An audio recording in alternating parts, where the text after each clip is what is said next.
Rose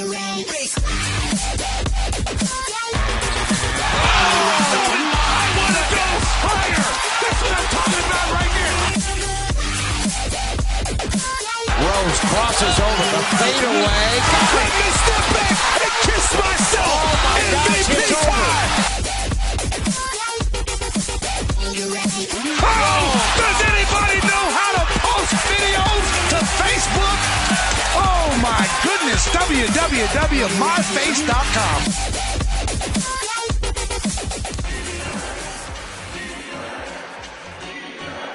The defense is not back, Mo. Hey, just get our energy going at the defensive end. Playing defense. We trying to rebound. I try to protect the paint. Let's do it with defense. No. Stop the ball. Let's get into it. Defense. Let's go get some starts against the win. The defense is not back, Mo. Vous venez de l'entendre, Defense, le voici, le maître mot du moment, et oui, playoff oblige, on a dû adapter donc aujourd'hui le générique. Alors qui dit playoff dit dispositif exceptionnel aujourd'hui dans l'écho des parquets. Je vous ai prévu les meilleurs, la crème de la crème, le haut du gratin, laissez-moi vous les présenter. Tout d'abord, de nouveaux arrivants, à commencer par Patrick de Basket Info, auteur notamment de cette série d'articles sur Benjamin Chevillon qu'on a eu il y a pas longtemps. Comment ça va, Pat? Écoute, très bien, la nuit est courte, mais ça va. Bon alors Patrick, avant de commencer les petites nouvelles de Benjamin. Bah écoute, il a commencé donc ce week-end les playoffs. Ouais. Ça s'est pas trop mal passé, ils ont terminé 14e. L'objectif est atteint pour les Bulls, donc ils sont assez satisfaits. Belle expérience pour lui. Donc d'ailleurs, on aura des nouvelles la semaine prochaine, logiquement. Bon, super. Et ben écoute, on ne manquera pas de suivre ça la semaine prochaine, et puis on essaiera de voir si Benjamin pourra venir en faire un petit coucou la semaine prochaine. Ensuite, on a Lucas. Salut Lucas, Lucas que vous retrouvez sur Basket Info, mais également à la base sur truenba.blogspot.com. C'est ça, Lucas? C'est ça, c'est exactement ça. Ça va, Lucas? Ça va tranquillement. Bon alors voilà, bah bienvenue à vous deux en tout cas, les gars. Merci. Hein. Et à côté, bon comme à l'habitude, on retrouve Guillaume et Nico que je vais mettre ensemble, hein, les deux fans des Pacers comme vient de l'indiquer Guillaume. C'est dangereux ce que tu fais. Non, Guillaume et Nico toujours de Basket Info, hein, que vous retrouvez toujours pareil. Nico d'ailleurs qui a sorti un très bel article hier sur les playoffs sur San Antonio que vous pouvez rechercher hein, sur Google. Tapez juste Basket Info et le titre de l'article, Nico, c'est quoi? Place au playoff. Place au playoff, voilà, Basket Info, place au playoff, et vous verrez un article de Steel Bowling, c'est magnifique, je vous invite à aller le lire. Guillaume, à côté de ça va toi, Guillaume? Bah toujours, ouais, un peu comme Pat, j'ai pas très bien dormi, mais ça va. Bon, pas trop dépité pour Boston? Ça fait mal, hein, pour commencer. Non, ça va, bah j'attends Indiana, moi, ce soir. Ah oui, bah oui, toi c'est Indiana, c'est vrai. Oui, parce qu'il faut penser, faut pas oublier que Guillaume est en deuil un petit peu, parce qu'il a vu sous ses yeux le décès de la série Chicago-Indiana, hein. Ah, je suis trop déçu, je suis trop déçu. Ah oui, c'est vrai, tu l'attendais celle-là. Eh ouais. Bon, bah voilà, dommage, en tout cas, on verra si Indiana ce soir va être au top. Bon, les amis, le programme aujourd'hui, on va commencer par répondre aux questions, hein, avec les questions des auditeurs. Ensuite, on fera un gros focus sur le tableau des playoffs à l'Ouest, donc qui a déjà commencé hier soir pour 2 matchs entre les Grizzlies et les Clippers et les Warriors et les Nuggets. Donc on verra, on dira un petit mot sur tout ça. Et puis aussi, on dira un petit mot sur les premiers matchs à l'Est, donc qu'on avait commenté la semaine dernière, mais on va faire un petit débriefing rapide. Voilà. Et puis pour finir, si on a le temps, parce que le programme est très chargé aujourd'hui. Pour finir, on ira vers le quiz. Le quiz qui, cette semaine, normalement, devrait vous permettre de remporter. Alors là, cette semaine, c'est pas un livre, les gars. C'est un DVD. Et le DVD, c'est Ma routine à 3 points par Andrew Bynum. Voilà. Voilà. Si tout le monde est prêt, on est parti. Jingle. Stepping up. And we never give up. It's all about never giving in. And we never give up. It's about winning. Who wants the most? Stepping up. This is what it's all about. 2 great teams who are Stepping up, and we know man, the guys are ready to go. It's about who wants the most. that's what great players do. Big plays. Stepping up. And we never give up. It's all about having a heart of a champion. Et voilà, c'est parti. Tout de suite, la question des auditeurs. On commence très rapidement avec une question de MTD, donc qui a posé sa question sur le site, hein, basket-info.com. Miami peut-il faire aussi bien que les Lakers de 2001 avec 15 victoires, une défaite en play-off? Messieurs. Ah, ils le peuvent, hein, mais on peut tout faire, hein. Après, c'est vrai que la conférence Est est particulièrement faible cette année, à part Miami. Du coup, c'est effectivement une bonne question. C'est vrai qu'on peut l'envisager. Après, des équipes comme Indiana sont quand même jamais faciles à jouer. New York qui peut toujours prendre feu, ça c'est toujours quelque chose. Donc de faire aussi bien que les Lakers ce là ça va être quand même très compliqué, comme ça l'est tout le temps. Mais effectivement, il y a la place pour le faire à mon avis. Ouais, parce qu'en fait là, ce qu'il faut se poser comme question, c'est bon, Milwaukee, on peut se permettre de ne pas perdre un match contre Milwaukee là, quand on a la tiraille qu'il y a à Miami. Bah Milwaukee normalement ça passe quoi. En 4 matchs c'est largement faisable.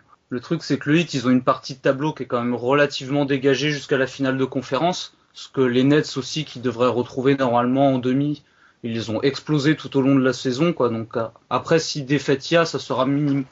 Ça sera à partir de la finale de conférence quoi, éventuellement en finale quoi. Mais sur les 2 premiers tours en tout cas je les vois mal perdre un match.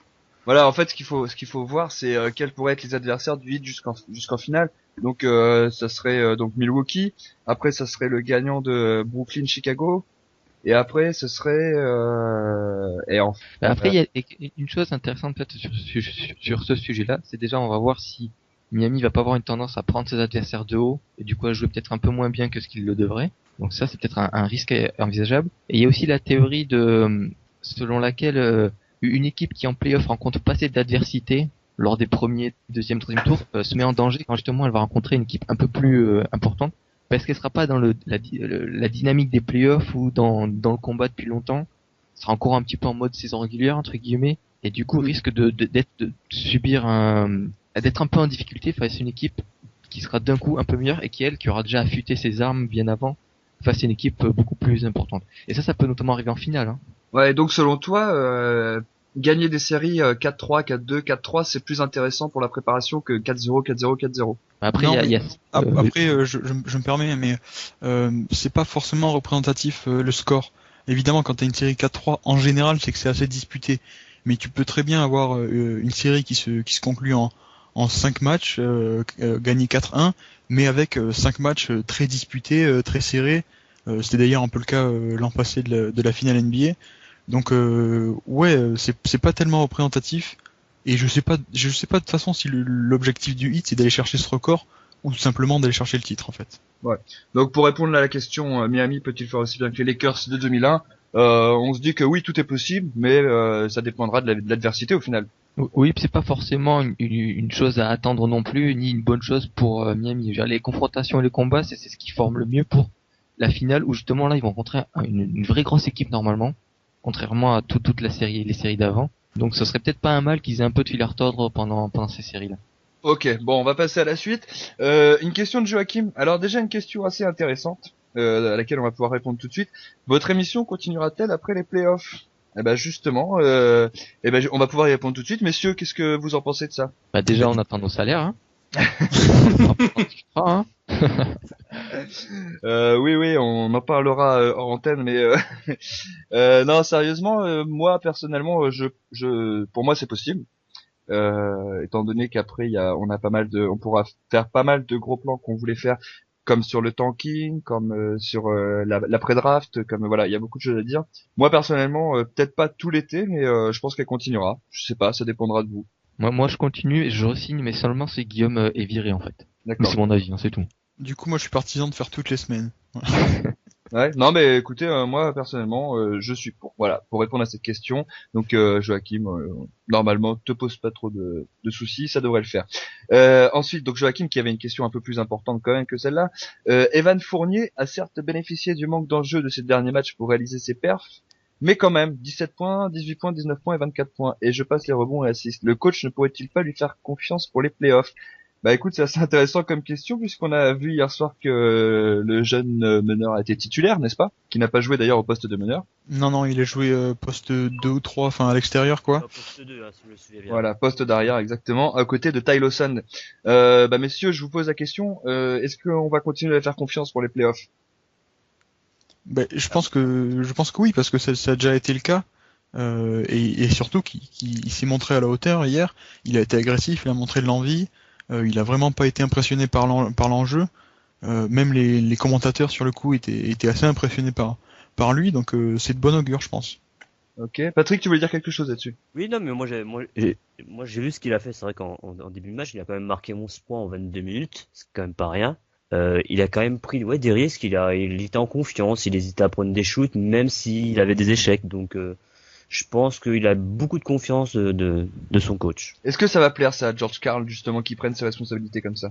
Ah bah il va se faire engueuler 2-3 fois, mais sinon c'est son jeu et c'est pour ça qu'il met sur le terrain aussi. Hein. Donc même s'il va faire quelques erreurs, ce qui est normal, hein, je pense c'est effectivement ce qu'on attend de lui et d'où l'intérêt de le mettre en arrière, qui est son poste, c'est justement d'apporter du vrai pur scoring 1 contre 1, ce que certains joueurs dans l'équipe ont un peu du mal, hein, comme Iguodala, ça c'est pas toujours assez intéressant. Donc, par contre, je m'attends pas à le voir finir les matchs parce que justement il y a Ty Lawson, mais il y a aussi Iguodala et Corey Brewer qui jouent super bien, et qui sont très précieux défensivement. Donc on peut le voir commencer, on peut le voir jouer, mais peut-être pas encore dans le Money Time. La défense sera un peu de Fournier sera un peu la clé pour son temps de jeu, je pense. C'est beaucoup de choses vont se jouer là-dessus. Et Fournier, sans être un mauvais défenseur, il a encore beaucoup de choses à apprendre et il manque un peu des fois de qualité athlétique pour vraiment éteindre un joueur. Du coup, s'il arrive un peu à pas se prendre l'eau face aux joueurs qui leur face à lui, il a une bonne chance de rester sur le terrain, peut-être plus que Corey Brewer, qui est quand même un attaquant moins intéressant. Donc, je crois que ça va être la clé pour lui, la défense. D'ailleurs, en parlant de ça, Evan Fournier a voulu souvent le faire jouer meneur. Finalement, est-ce que George Karl a pas compris ce que n'a pas compris Rick Carlisle à Dallas avec Bobois, de le faire jouer second arrière? Oui, c'est vrai. Et puis aussi, il faut quand même se rappeler qu'à Denver, il y a un mec qui s'appelle Ty Lawson qui est supposé le futur franchise player. Et un mec comme André Miller qui, en backup à la main, fait quand même un super job. D'ailleurs, hier, il a été fantastique. Donc ouais, George Karl avait dit qu'il essaierait de trouver des minutes dans sa rotation pour Evan Fournier. Ça n'a pas été trop le cas en saison régulière, mais là il a réussi sur le poste 2 plutôt qu'en meneur. Bon, je pense que pour le moment, pour une saison rookie, être titulaire sur les playoffs, même si c'est pas sur le poste de meneur, c'est déjà très satisfaisant pour Evan Fournier. Ouais, même, je pense que j'ai déjà plus de 20 minutes dans un match de playoffs pour un rookie, c'est déjà très bien. Donc il y a très peu de rookies qui peuvent se vanter de faire pareil, je pense. Il faut pas penser que Fournier est un meneur, hein. C'est pas du tout un meneur, c'est vraiment un arrière qui a besoin un peu d'avoir de ballon dans la main, donc il fait un peu penser à un James Harden ou à un Brandon Roy de l'époque. Donc c'est vrai il peut dépanner sur la main, mais c'est pas du tout un meneur.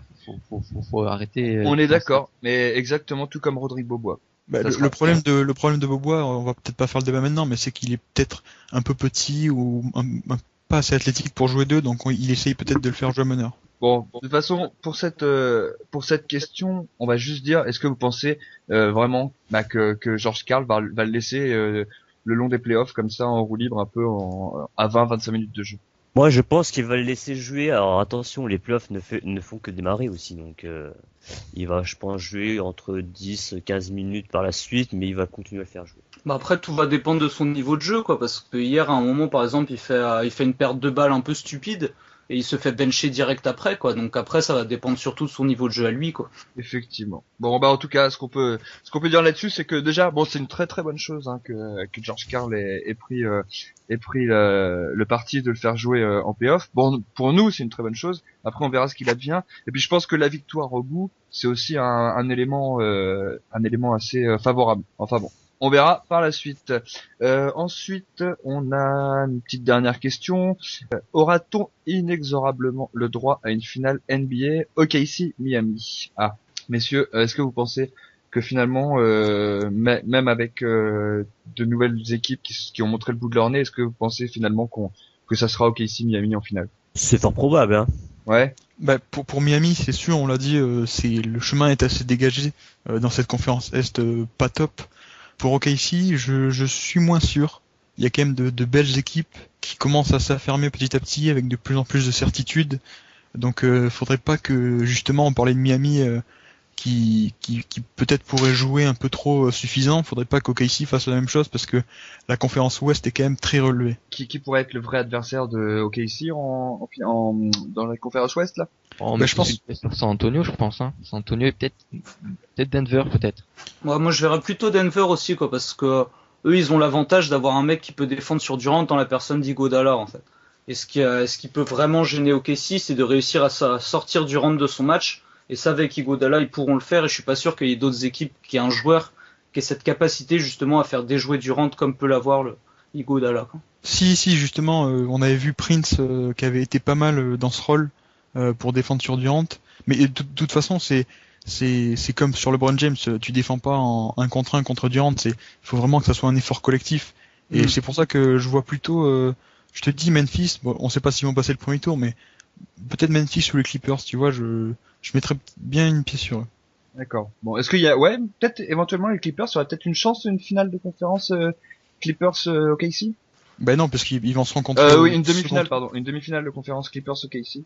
Oui, mais de toute façon, quand t'as Chris Paul en tant que meneur de ton équipe, en général, t'as toutes tes chances pour la qualification. Bon, et un petit dernier mot sur les Spurs, c'est pas un petit cadeau empoisonné, ça, les Lakers premier tour? Si, mais ça on l'avait dit, dans tous les cas, les Lakers sont jamais bons à prendre.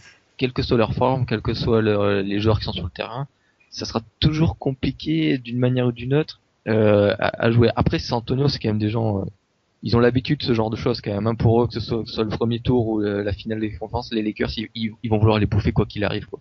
Ok. Donc, Bon, de toute façon, on va revenir dessus tout de suite, hein, pendant le focus. Je t'ai coupé comme ça, hein, excuse-moi, Nico. Hein, mais... Ouais, j'ai vu. Tu veux pas que je re-signe, faut savoir. Hein. Non, pour le coup, non, on va voir ça tout de suite dans le focus. On va arrêter là pour la question des auditeurs, parce qu'on a du pain sur la planche là tout de suite. Et puis, on se retrouve dans 2 minutes, juste après ça. Stepping up. And we never give up. It's all about never giving in. And we never give up. It's about winning who wants the most. Stepping up. This is what it's all about. Two great teams who are Stepping up, and we know it. The guys ready to go. It's about who wants the most. That's what great players do. Big plays. Stepping up. And we never give up. It's all about having the heart of the champion. C'est parti, on est de retour tout de suite pour le focus, le gros focus sur le tableau des playoffs à l'Ouest, qui m'a l'air, ma foi, pas mal relevé. Ça va être, je pense que on a plutôt des belles affiches. Pour une fois, je vais le dire, je suis plus partisan de l'Est, mais je crois que les matchs là sont beaucoup plus intéressants à l'Ouest.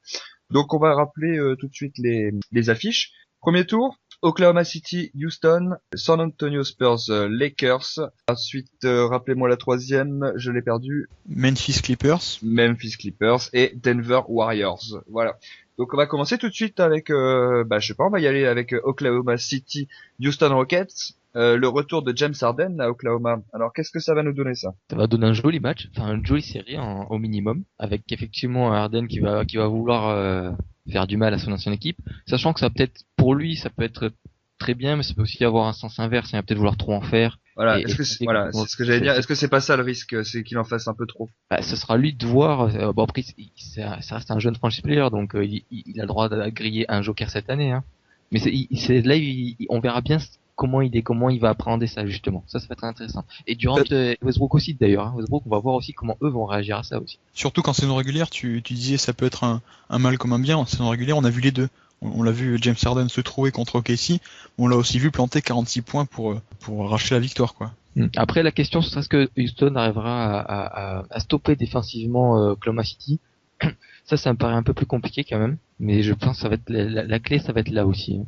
Justement, l'effectif de Houston qui est justement assez varié là, est-ce que c'est justement pas l'effectif idéal pour contrer un peu Oklahoma City qui est aussi une force présente à tous les postes malgré le duo Westbrook-Durant? Est-ce que cet effectif de Houston c'est pas un peu le cas, je dirais le même cas que Oklahoma City, mais un peu moins fort en fait? Oklahoma City, ils ont quand même un gros avantage par rapport à eux, c'est qu'ils ont une vraie grosse défense. Houston, c'est ce qui leur manque, hein. Oui. Donc, et je pense que là, en playoff, là, ça va être vraiment là où ça va poser problème pour Houston. Hormis la défense, est-ce que vous n'avez pas l'impression que ces deux équipes sont un peu similaires finalement? Bah, c'est deux des meilleures attaques de la NBA cette saison, quoi, tout simplement. Ça aime bien, marquer plus de points que l'adversaire plutôt qu'en encaisser moins. On va dire ça comme ça. Mais en effet, Houston manque peut-être d'une vraie défense, alors que OKC a ça. Néanmoins, je te dis, il faut se rappeler des matchs de la saison régulière. Houston mène 2-1. Ils ont gagné 2 fois contre OKC et je me souviens notamment d'un match juste après le All-Star Game où le Thunder avait complètement déjoué, Westbrook forçait trop et du coup Houston avait réussi, en contre-attaque, être bien explosif, prendre des points faciles. Donc je pense vraiment que peut-être pas gagner la série, mais ils peuvent aller les emmerder quand même. Parce que justement, si je peux me permettre de te rappeler, il y a quelques années, Boston et Miami, Boston gagnait 4-0 en saison régulière contre Miami, et Miami a mis 4-1 à Boston en playoff. Hein, non, ils avaient gagné 3-1. 3-1, bon, régulière. 3-1, excuse-moi, 3-1, 4-0, ah, quelle différence. Non, mais je veux dire, ils avaient carrément laminé Miami tout au long de la saison, et finalement, en playoff, ils se sont mangés un bon 4-1, bon. Une des chances de Houston, c'est peut-être que leur enthousiasme, en fait, c'est une équipe qui joue beaucoup sur l'euphorie, l'enthousiasme, beaucoup plus qu'Oklahoma City. Et ça, en playoff, ça peut jouer pas mal. Et ça peut être un vecteur assez intéressant pour eux. S'ils arrivent à emballer la série. J'ai justement un peu peur que ça joue contre eux, quoi, parce que ce que OKC a que Houston n'a pas, c'est un super contreur avec Ibaka. Et pour une équipe qui joue énormément en pénétration comme Houston, surtout avec Harden et Lin qui basent surtout leur jeu là-dessus, ça va énormément les gêner, quoi. Et puis on peut voir l'impact psychologique que ça peut avoir de se faire contrer plusieurs fois d'affilée. Genre si on se rappelle Ibaka, la finale de l'Euro, comment il avait mis la France au fond du trou en enchaînant les contres, ça peut arriver aussi contre Houston, quoi. Et ça peut jouer carrément contre eux. Exactement, j'aurais pas trouvé, je voulais donner exactement le même exemple. Bravo, tu m'as ôté les mots de la bouche.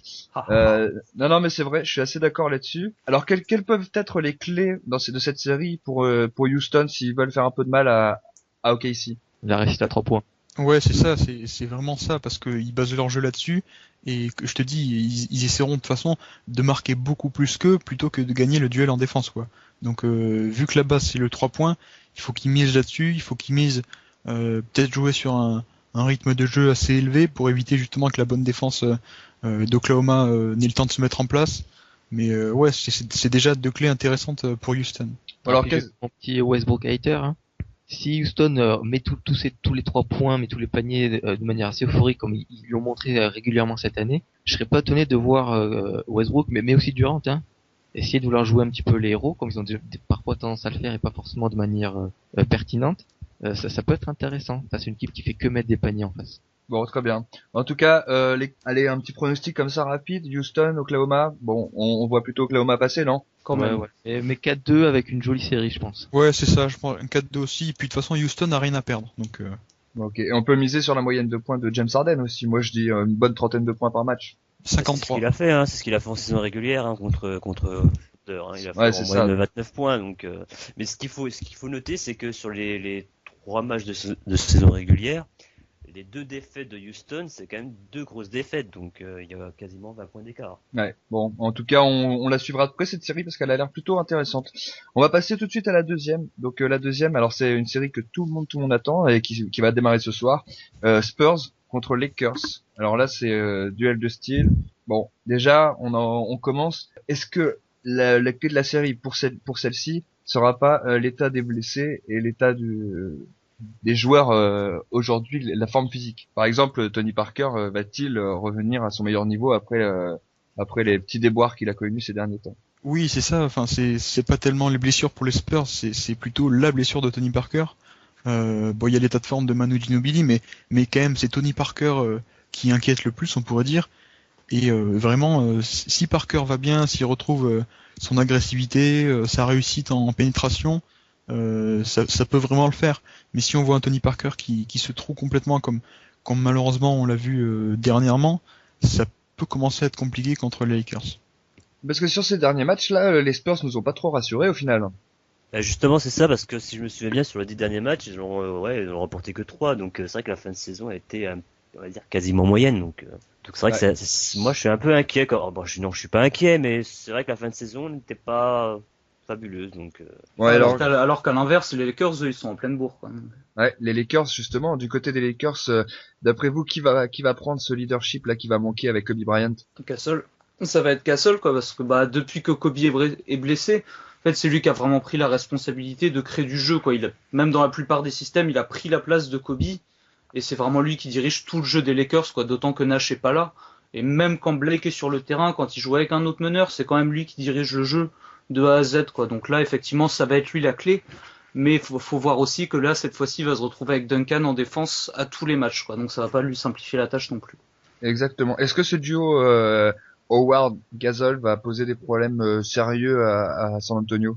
Oui, après, le duo Duncan-Splitter est quand même pas mal tant en attaque qu'en défense, hein. Il y aura du répondant en face, hein, et de la taille et du physique aussi, hein. Tiens, d'ailleurs, Splitter, parlons-en, est-ce que ça va pas être l'année de la révélation si ça se passe bien là pour les playoffs? Bon, ça l'est déjà un petit peu, mais après, ouais, déjà, par rapport à la saison régulière, mais admettons que le gars sorte des playoffs de malade, est-ce que ça va pas être vraiment l'année de la grosse cote? Moi, je m'attends pas non plus à le voir claquer 30 points, 20 rebonds, quoi. Mais oui, il peut être vachement précieux et justement contre une raquette des Lakers, enfin une raquette qui est la force des Lakers, ça va être intéressant de le voir tant défensivement sur un Dwight Howard que offensivement dans ce rôle de tu sais, de pivot un peu versatile, quel sens de la passe dans ce système des Spurs. Exactement, parce que l'élégance de Splitter par rapport au physique de Howard, ça peut être aussi un bon petit avantage pour les Spurs. On va voir comment les deux entraîneurs vont utiliser leurs joueurs, c'est ça qui va être très intéressant, comment ils vont, toutes les match-ups, quels seront les match-ups, comment ils vont les étudier, comment ils vont les mettre du mouvement dans le jeu pour avoir des positions préférentielles, des choses comme ça. Dans ce duel de big men, ça va être assez intéressant de voir ça.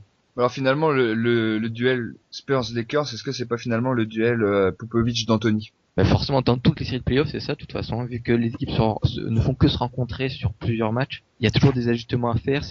Les playoffs sont beaucoup plus une question de coaching que la saison régulière. Donc ça effectivement, ça va être un gros duel. Hein.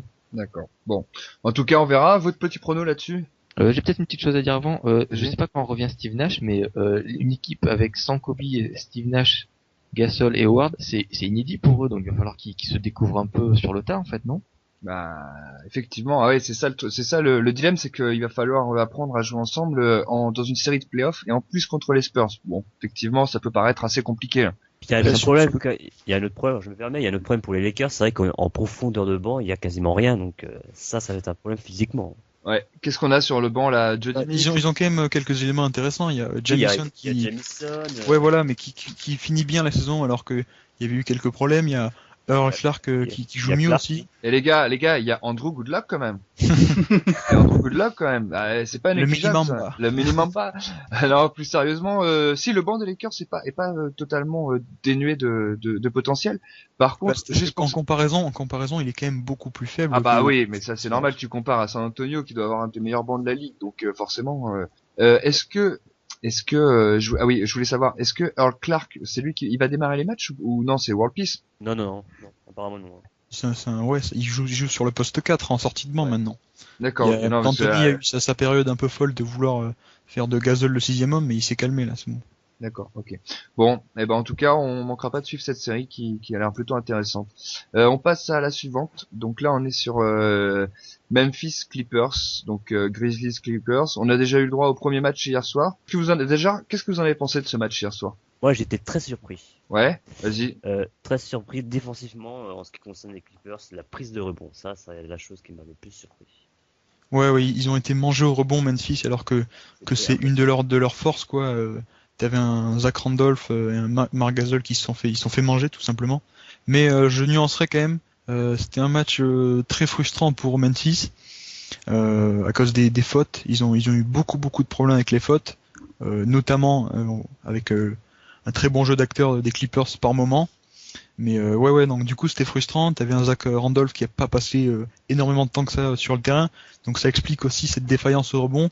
Et puis, je sais pas ce que vous en pensez les autres, mais je trouve que cette équipe de Memphis, elle est bien construite. Il y a un bon fond de jeu, mais il manque un truc mentalement. Je sais pas ce que vous en pensez. Moi, je pense exactement. Pour moi, ils sont même pas meilleurs, mais quasiment au même niveau que les Clippers. Si il y avait ce petit truc qui manquait et était là. Mais bon, ce qui peut faire la différence aussi, c'est Chris Paul quoi. En face, il y a Mike Conley, donc il est totalement à la ramasse. Alors voilà, il manque peut-être un petit grain de folie, c'est ça que vous voulez dire, un petit grain de folie. Est-ce que c'est pas un petit dynamiteur en sortie de banc qu'il faudrait à cette équipe de Memphis? Bah ils l'ont plus ou moins avec Bayless, hein. Ouais, donc, ça reste léger quand même, hein. Oui, mais bon, par définition, un dynamiteur en sortie de banc, c'est une piège de temps en l'air, donc c'est tout le temps le qui te double. C'est le cas un peu avec Bayless. D'ailleurs, il a très bien joué hier, Bayless.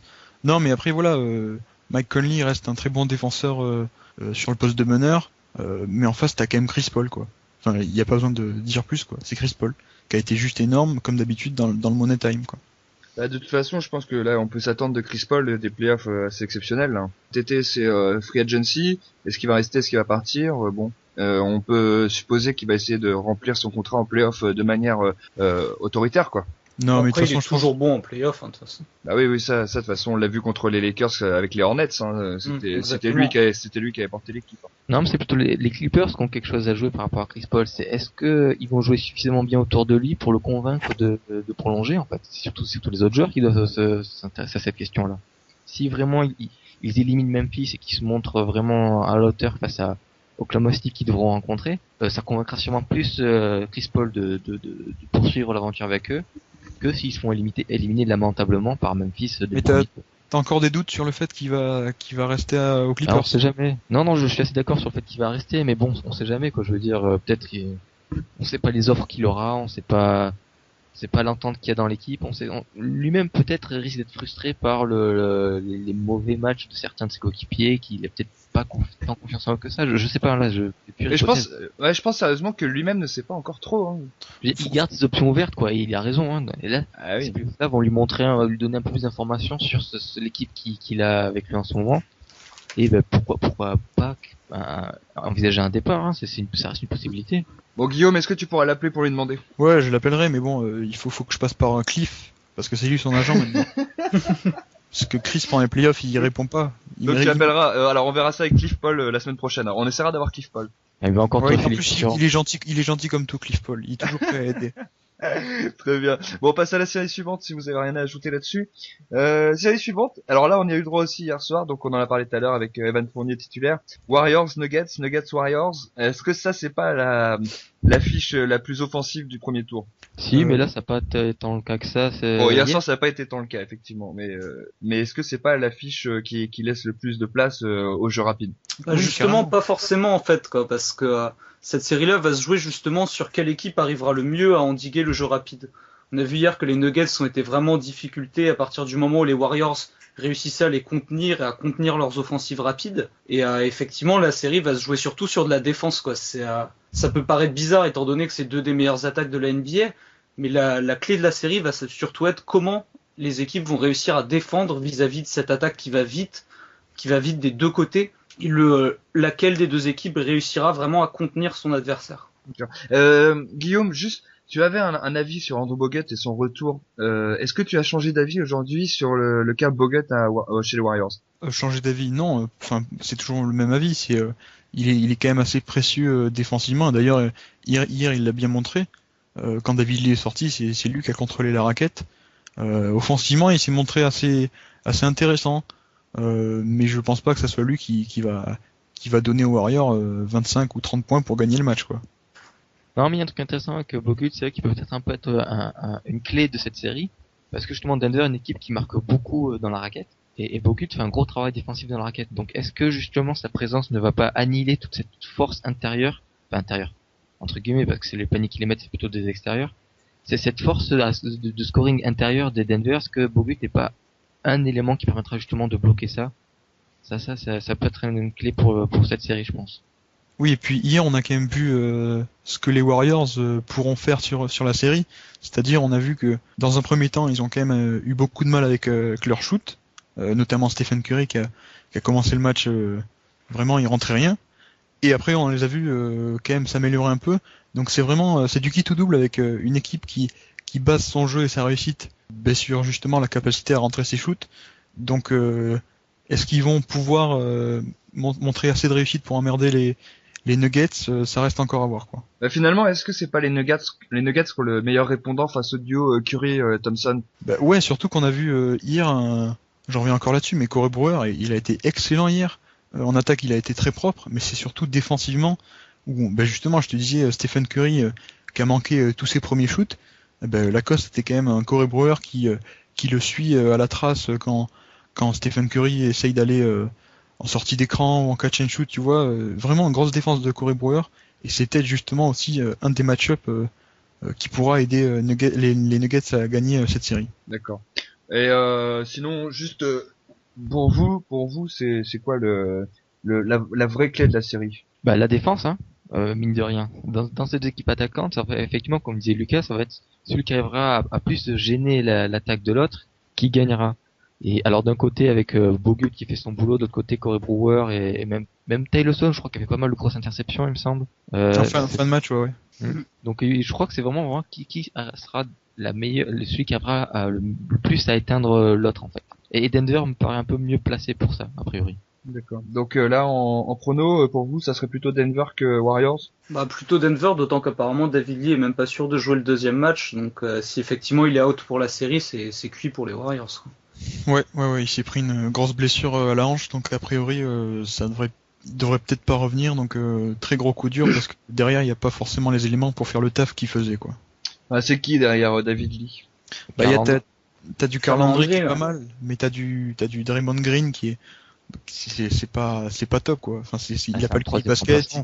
Ouais voilà. Enfin il est intéressant dans son rôle, mais il pourra pas remplacer David Lee qui a été d'ailleurs le joueur qui a fait le plus de double-double cette saison et qui en attaque est très très précieux pour Golden State quoi. Bon, bah en tout cas, on essaiera de miser une petite pièce donc sur les Nuggets alors. Oui, d'autant plus que je viens de voir que Golden State est une équipe qui quand même perd beaucoup de ballons, alors qu'au contraire Denver est une équipe qui intercepte beaucoup de ballons. Donc peut-être que ça va être assez décisif dans ce match, les pertes de balles d'un côté et le pendant donc les interceptions de Denver. Je pense que et d'ailleurs ça a été pas mal le cas sur ce match-là. Et c'est peut-être une tendance qui va se poursuivre vu que c'était un peu le cas toute l'année pour ces deux équipes. Bon, très bien. Bon, en tout cas, on va conclure sur la série. Voilà, Denver Warriors. On donne un léger avantage à Denver, mais pour les fans des Warriors, ne vous inquiétez pas, tout est possible quand même. Dans l'ordre, on va reprendre vite fait les équipes là dans le classement. Oklahoma City, est-ce que vous les voyez tous à l'unanimité champions de conférence? Non. Non. Alors, vous les... D'accord, très bien, vous me faites mentir. Vous les placez comme... On les voit favoris pour titre champion de conférence, mais on les désigne pas d'office en fait. C'est ça, je pense plutôt. Et puis je pense que ça serait peut-être pas mal aussi qu'ils se prennent une petite veste. Je suis peut-être mauvaise langue, mais qu'ils se prennent une veste et qu'ils remettent en question certains des problèmes qui font que pour l'instant ils ne peuvent pas battre le Heat quoi. Est-ce que pour toi le problème c'est Russell Westbrook? Notamment, mais c'est pas que Westbrook. D'accord. Est-ce que le problème pour toi c'est d'avoir laissé filer Eric Maynard? Vas-y, dis-le, tu peux le dire. T'as le droit, tu peux le dire. Je connais ton attachement à ce joueur et je peux comprendre. Non, enfin je pense pas que les autres vont me contredire, mais à l'heure actuelle on voit pas Oklahoma City battre Miami, non? Non, mais moi je vous disais champion de conférence, hein, attention. Oui, mais moi je te dis que peut-être se prendre une veste alors que ça fait quelques années qu'ils progressent petit à petit et qu'ils ont trop de confiance peut-être, prendre une veste maintenant, se remettre en question, ça peut être aussi bien pour le futur quoi. D'accord. Après, je suis pas sûr que ça puisse les aider beaucoup non plus, quoi, parce que le gros problème pour OKC, c'est pas un problème dans leur équipe. Le problème, c'est juste que le Heat est beaucoup trop fort. Ah oui, d'accord. Donc toi, tu fais pas partie des gens qui pensent que Russell Westbrook, Kevin Durant, ça marchera jamais? Non, moi je trouve que le Thunder, il marche très bien comme il est, quoi. Ils sont quand même construit une identité de jeu qui est efficace, qui marche bien.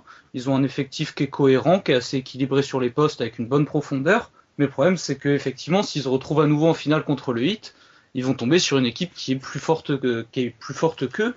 Et je suis pas sûr qu'ils puissent améliorer leur équipe à eux de façon à être supérieurs au Heat. D'accord, ça c'est un avis plutôt intéressant. Patrick, toi tu penses quoi de Oklahoma? Moi je pense que par rapport à Miami, oui, ils sont un peu en dessous parce que ce qui fait la différence cette saison pour Miami, c'est que Spoelstra il a réussi à faire jouer tout le monde. Oui, c'est vrai. Et par rapport à l'an dernier, c'est totalement nouveau. Et il a même, si je peux me permettre, il a même redonné des ailes au Birdman. Ça fait. Ouais. Celle-là, vous pouvez l'applaudir. Il l'a préparé toute la semaine, celle-là. Non, mais c'est vrai que là, je suis d'accord avec toi, Patrick. Spoelstra a fait quelque chose d'assez intéressant par rapport à Westbrook cette année. Bon, on va passer tout de suite parce qu'on va être rapide. San Antonio. Il y a l'interrogation de Tony Parker. Mais ouais. Alors San Antonio, on va parler San Antonio avec un très bon Tony Parker. Ça va où? Ça va loin. Finale de conférence, ouais. Et San Antonio avec un Tony Parker diminué. Ça va moins loin. Pas loin. Non, mais ouais, pour vous, un deuxième tour, ça va être dur avec un Tony Parker. Non, mais enfin là, c'est de la spéculation parce que. Oui, c'est ce que j'explique. Hein, c'est vraiment de la spéculation, c'est des pronostics. Ouais. Bon, d'accord, ils se font éliminer. Voilà, ça te va? Ça va. Tiens, d'ailleurs, est-ce qu'il y aura une petite place pour Nando De Colo pendant cette playoff? C'est peut-être potentiellement oui. Après, je pense pas qu'il fallait trop compter là-dessus énormément parce que en général en playoff on resserre un peu les effectifs, le roster, enfin la rotation, je veux dire. Et bon, je serais pas étonné de voir De Colo en payer le prix en fait. Est-ce que vous voyez une petite place aussi pour Tracy McGrady qui vient de signer aux Spurs? Ça c'est la colle, ça. Hein. C'est vraiment à voir. Hein. Il va le faire jouer dans le garbage time, comme ça il pourra dire qu'il a joué dans une série où il a gagné quoi. Putain, vous êtes dur. Non, je suis sérieux. Ah oui, je sais, mais vous êtes dur, là, de balancer ça comme ça devant des millions de gens, là. Non, mais il nous en veut pas. On charrie souvent sur ça. Bon, ça... bon, San Antonio, ok, bon, avec Anthony Parker en forme, ça fait finale de conférence. Denver, vous les voyez bien, Denver? Moi, je pense qu'ils vont aller loin, ouais. Ouais, Denver, peut-être même une finale de conférence, éventuellement? On va faire une finale de conférence à 3, je pense. Ouais. Non, mais c'est faisable, hein, ça peut se jouer sur des séries en 4-3, hein. Ok. Clippers? Bah, Clippers, c'est comme Memphis, celui qui sort gagnant de la série peut aller sérieusement emmerder OKC, donc à voir. Si les Clippers peuvent aussi se faire éliminer au premier tour, quoi. C'est ça qu'il faut retenir. Ok. Bon, bah Memphis, du coup, pareil. Golden State, Lakers et Houston, on a du mal à y croire. On a du mal à croire. Après, ça reste de très bonnes équipes. C'est quand même une conférence ouest très dense. Et alors, effectivement, eux j'imagine pas eux aller très très loin, mais ils vont donner beaucoup de fil à retordre à tout le monde, quoi.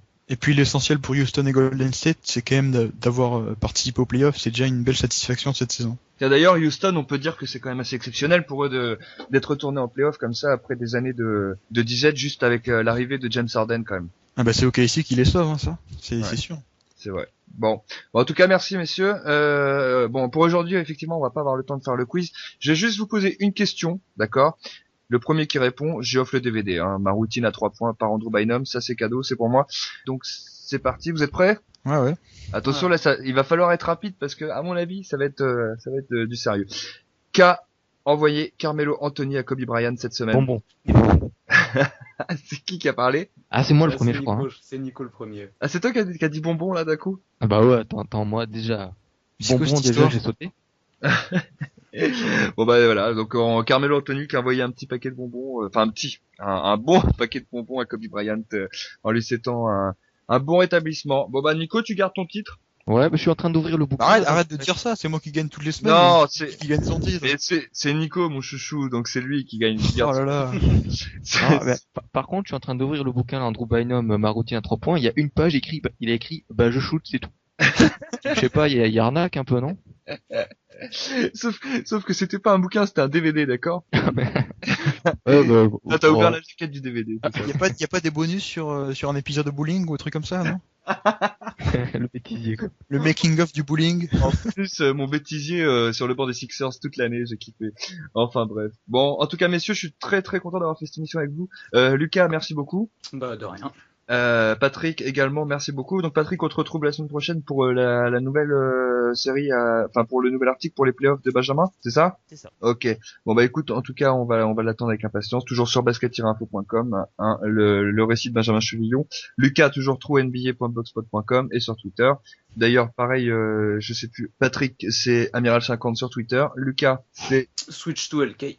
Voilà, exactement. Je le laisse parler. Désolé, ils vont avoir du mal à trouver, mais c'est pas grave. Nico et Guillaume qu'on retrouve sur Basket Info également. Nico, c'est Steel Ballin sur Twitter, sur tout ce que vous voulez. Et Guillaume, c'est Indiana Forever. Indiana Forever. Vous tapez rien que sur Google, hein, Indiana Forever, vous trouvez Guillaume. Bon, en tout cas, messieurs, merci beaucoup. Je vous souhaite une très bonne semaine de basket. Et puis, essayez de dormir la journée quand même. On essaye. Allez, salut tout le monde. Ciao. Ciao, comme dirait Nico, ciao.